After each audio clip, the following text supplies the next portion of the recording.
आप बताइए आपकी तरफ से पहला स्टॉक कौन सा होगा?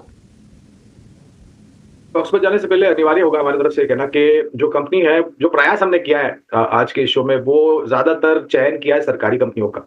और ये जो लक्ष्यांक की हम बात कर रहे हैं, ये अनुमानित लक्ष्यांक है। नीतियों को ध्यान में रखकर क्षेत्र जो हमने चुना है वो है ऊर्जा उत्पादन और ऊर्जा वितरीकरण। यहाँ पे से एक कंपनी है पावर ग्रिड। ये कंपनी की पूरी मोनोपोली है पूरे भारतवर्ष में, जहां तक distribution and grid pipeline grid network का सवाल है।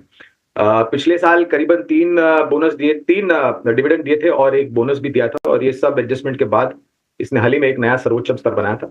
और जिस प्रकार से नई ऊर्जा उत्पादन क्षमता जुड़ने वाली है, अनिवार्य होगा पावर जैसी ग्रिड जैसी कंपनियों की जो ग्रिड नेटवर्किंग है वो ऊर्जा उत्पादन से उपभोक्ता तक ऊर्जा पहुंचाती है।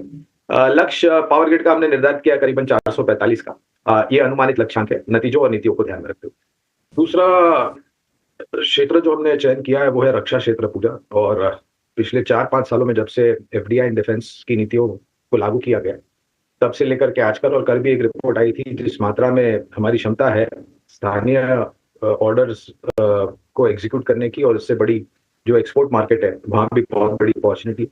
बीएल आधुनिक वॉरफेयर टेक्नोलॉजी वाली कंपनी है और मिसाइल्स बनाती है अलग अलग प्रकार के, surface to surface, surface to air, air to surface. और हाल ही में इन्हें एक बीपीआर मिसाइल यानी कि बियॉन्ड विजुअल रेंज मिसाइल, जो कि हमारे लाइट कॉम्बैट एयरक्राफ्ट तेजस है, लड़ाकू विमान, उस पर फिट किया जाएगा। और ये बहुत ही आधुनिक टेक्नोलॉजी है। इसके साथ साथ जिस प्रकार से इन्होंने को ऑर्डर मिला है, ऑर्डर बुक को एग्जीक्यूट करते हुए हमें लग रहा है कि आने वाले नतीजों में एक शानदार रुझान देखने मिले। लंबी अवधि के लिए अनुमानित लक्ष्यांक 410 के निर्धारित किए।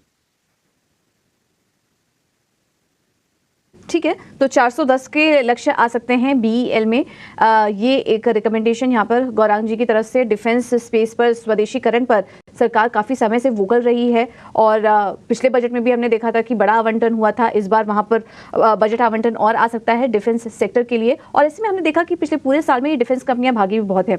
करीब करीब 90% से ज़्यादा की तेज़ी डिफेंस स्टॉक्स दिखा चुके हैं, और ऐसे में अभी भी मौके दिखाई दे रहे हैं बीईएल जैसी कंपनियों में। अगले एक साल के लिए अगर आप रखते हैं इसको अपने पास, तो 410 तक के लेवल्स आ सकते हैं। कंपनी के फंडामेंटल्स भी काफ़ी स्ट्रॉन्ग है, जैसा कि अभी गौरांग जी बता भी रहे थे, ऑर्डर बुक मजबूत है, तो इस पर आप नजर रखिए। 330 के पास है अभी ये स्टॉक, और 410 के लक्ष्य के लिए आप यहाँ पर खरीदारी करके चल सकते हैं। हम रुक करेंगे सरकारी बैंकों की तरफ। और जिस प्रकार से पूजा पिछले कुछ सालों में जो समीकरण सरकारी बैंकों का हुआ, विलय हुआ, और थोड़ा बहुत दबाव देखने मिला था, लेकिन अब वो विलय अपना रंग बैलेंस शीट पर दिखा रही है और सुधार हम निरंतर होते हुए देख रहे हैं। ग्रॉस नेट एनपीए में नीचे की तरफ के आंकड़े, जो प्रोविजन के आंकड़े दिए गए थे, वो अब फिर से बैलेंस शीट पर लौट के आ रहे हैं, जिससे बैलेंस शीट और मजबूत हो रही है। और लोन बुक ग्रोथ को लेकर के हमारा अनुमान ये कह रहा है कि ऋण की मांग यानी कि क्रेडिट डिमांड जो है वो निरंतर यहाँ से बढ़ती हुई दिखाई देगी। ब्याज दरें स्थिर है, शायद महंगाई दर नीचे आ गई तो ब्याज दरों में कटौती भी आते हुए दिखेगी। PNB, Punjab national bank, PNB इसको हमने पसंद किया है। और अच्छी बात यह पूजा कि पिछले वित्तीय वर्ष यानी कि वित्तीय वर्ष 2024 में जो आखिर के दो नतीजे आए, तीसरी तिमाही और चौथी तिमाही के, उसमें बहुत बड़ा सुधार होते हुए दिखा। 190 के लक्ष्यांक पीएनबी पर लंबी अवधि के लिए अनुमानित आने वाले भविष्य में जो नतीजे आएंगे उसके आधार पर 190 के लक्ष्यांक निर्धारित किए।